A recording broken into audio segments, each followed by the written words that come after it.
So the USFL has officially finished their first weekend. There were a lot of good things to take away from it. The play on the field was pretty good. If I'm being honest, better than expected.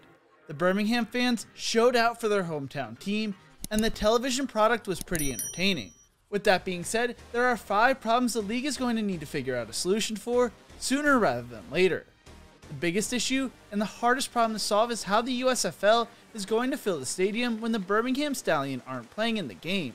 Saturday night, it seemed like the Birmingham fans showed up as most of the lower bowl of the stadium looked to be sold out, and towards the end they really got into the game. This occurred even as the area faced storms throughout the day. Just go check out the Alabama spring game highlights from that day. On Sunday, for most of the day, the stadium was empty for the other USFL games. Things were thrown off to start the day when the Michigan Panthers vs Houston Gamblers game was delayed due to storms in the area. The odds were stacked against the games when it came to fans showing up, and the weather reduced the chance of people actually making the journey to the games.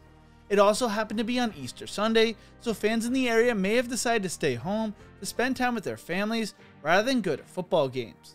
Easter caused even more issues as between the holiday weekend and the ongoing world events, flights to Birmingham skyrocketed.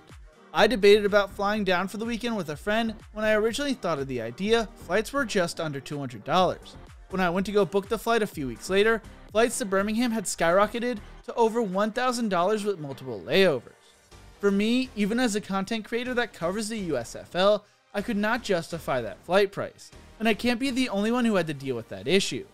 With flight prices going back down and possibly better weather in the weeks to come, it will be interesting to see whether more away fans decide to travel down for the games. The last problem I saw on social media was the fact that the confusion over the $10 tickets on Sunday. The USFL advertised that the $10 tickets would give you access to all 3 of the games throughout the day. Protective stadium staff did not know this at first and were telling people they couldn't return if they left. Once the USFL figured out what was going on, there was a message in the stadium that you could return if you left the stadium with your ticket. This may be an issue the league may have to deal with throughout the season, but it still needs to be addressed because it's not a great look for the league. If they do not have all these teams playing in their home stadiums next year, then I think there needs to be at least a second hub city in the Northeast. If you do a location like Philadelphia, it would be easily accessible for the Pittsburgh Mauler fans, New Jersey General fans, and Philadelphia Stars fans. It may be a little far for Michigan Panthers fans, but the location would have a major airport nearby, which means it could be easier for fans to travel. Then there were the drone cameras. I kind of addressed this in my video yesterday, but I felt like it needed to be talked about a little more today. In theory, this seemed like a great idea, but in practice, it did not work, and many of you seem to agree with me.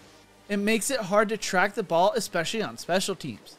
Maybe if they used it to follow the kicker on kickoff and then switch to another camera angle when the returner catches the ball, it could work. But if that's not possible, then they may want to bite the bullet and stop using them. It feels a little gimmicky, which I think hurts the football product, and it is extremely loud. There were times in the games where the drones were louder than the fans, which is a terrible look for the league. It seemed like throughout Sunday they reduced their use of the camera, and I think that was for the best. Or they were able to figure out how to cut out the noise on the broadcast. The kickers were not great, as there were multiple missed kicks between both days of games. This may be because there's a drone literally in their ear during the game, or it may be connected to the next problem I'm going to talk about. Teams only had 3 weeks to work together before the start of the season. This really began to show on Sunday, as some players did not seem to be in full playing shape and things did not look crisp throughout the weekend. For some of these players, this was the first live action in multiple years. With how much time they were given, I was impressed by what the players were able to do. With that being said, the league knew for over a year they were returning in April. If you wanted to impress the fans, the league would have given these teams time to actually work together, but they decided to wait till the last minute to have the drafts. Things should improve as the season progresses, they just need to be able to finish a complete season. The last issue I want to address is the lack of depth these rosters seem to have. It felt like if there was one injury, the teams were in trouble, and we even saw the New Jersey Generals have to use an extra tackle to play tight end on Saturday. Football is a physical sport, and people are going to get hurt. It is a bad look if a team has both their quarterbacks go down with an injury and you have to use an emergency quarterback, especially if this is the first time a person is watching these games. Now this and the lack of the preseason may be because of financial reasons, but it needs to be addressed. I think the USFL should consider fixing some of these issues now and in the future, and I think the XFL should be taking notes for next year. Personally, I am super excited and high on this league and hope it succeeds. I don't get why people are rooting for the league to fail. The games were competitive and it was fun having football during the spring. But what do you think? What issues do the USFL need to address? Let me know in the comment section below. If you enjoyed this video, make sure to leave a like, subscribe for more college football and USFL content, and check out one of my more recent videos right here.